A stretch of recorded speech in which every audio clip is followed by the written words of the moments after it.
क्या आपको पता है कि हर 10 बुजुर्गों में से एक बुजुर्ग हमारे देश भारत में ही रहते हैं। जी हाँ, दुनिया की इतनी विशाल बुजुर्ग आबादी का एक बड़ा हिस्सा हमारे देश भारत में है। अब सोचिए, क्या हम उतनी ही गंभीरता से उनके अनुभव, ज़रूरतें और सम्मान के बारे में सोचते हैं?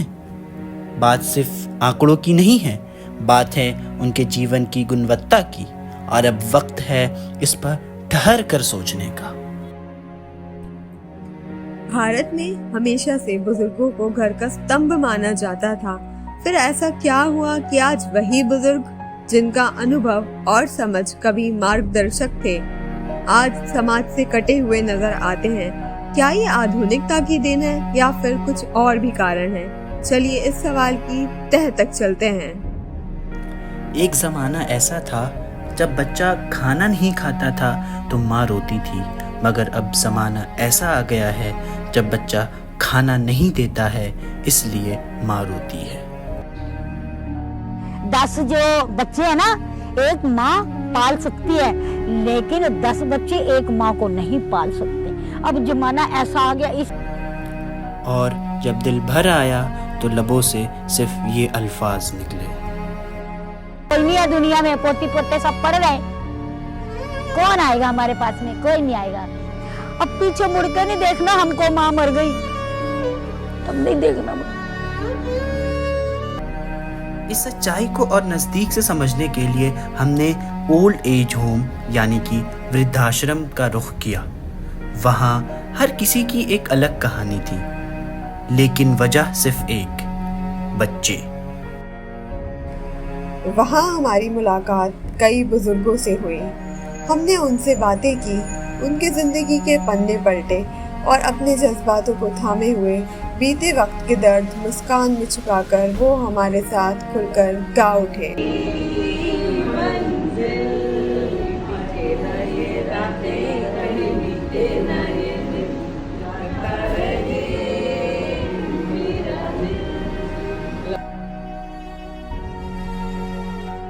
आप एक एडवाइस जो आज के यूथ को देना चाहेंगे, आज के जो नए बच्चे हैं, आज के उनको आप एक एडवाइस जो आप देना चाहेंगी? यही कहेंगे अपने माँ बाप की सेवा जरूर करना, उनको ओल्ड होम में मत देखना। इसको एक माँ बाप थे, उनके एक ही लड़का था, तो उस लड़के की मदर की डेथ हो गई। बाप ने अपना मेहनत मजदूरी करके बेटा बहुत पढ़ाया, ऑफिसर हो गया, उसकी शादी कर दी। शादी करने के बाद उसकी वाइफ बोली बेटे की, भाई ये बूढ़ा तो बहुत तंग करता, हालांकि कुछ नहीं करता। अब वाइफ की ज़्यादा मानता था, तो बोला पिताजी ऐसा करो, यहाँ आपका गुजारा नहीं है, एक कंबल दे दिया, आप सर्दी है इसको यूज़ कर लेना। उसका 10-1 साल का पोता और था, क्योंकि दादाजी रुको, उसने कंबल के 2 टुकड़े कर दिए। मैं पिताजी एक आप रखो। ये क्यों? क्योंकि जब मैं आपको घर से बाहर निकालूंगा ये आपके काम आएगा। भाई जैसा आप करोगे वैसा करोगे।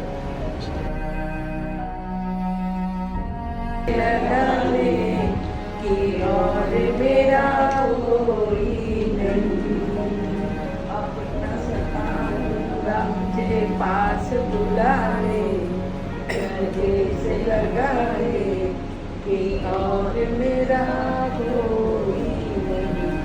जनगणना 2011 के अनुसार 1.5 करोड़ बुजुर्ग भारत में अकेले रहते हैं। ये स्थिति सिर्फ समझने की नहीं बल्कि ठोस कदम उठाने की मांग करती है। जरूरत है कि सरकार, सामाजिक संस्थाएं, मजहबी इदारे और हम सब मिलकर ऐसे कदम उठाएं ताकि बुजुर्ग एक सम्मानजनक और सार्थक जीवन जी सकें। और इन्हीं पहलुओं को समझने के लिए हमने द होप प्रोजेक्ट के एग्जीक्यूटिव डायरेक्टर और हमारे प्रोफेसर डॉक्टर समीउर रहमान से बातचीत की और इसे ज़्यादा अच्छे तरीके से समझा। Nuclear families what is happening कि एक अभी इंसान के किसी के 1 बच्चे, किसी के 2 बच्चे हैं। Okay, we are very conscious about the children of each family. So what is happening कि we want to give best education to the children. बच्चे उसी हिसाब से फिर बड़े होते हैं, फिर हायर एजुकेशन के लिए बाहर चले जाते हैं. They leave their parents alone. But you know there is and it's very practical that at a certain stage, then the parents cannot manage themselves. So what is happening that we, the value of Indian societies, the elderly people are taken care of by the family members. So that is gradually getting vanished. Now elderly people has to manage themselves, which is very difficult. So they face a lot of problems, and at the same time, we also lose a strong bond.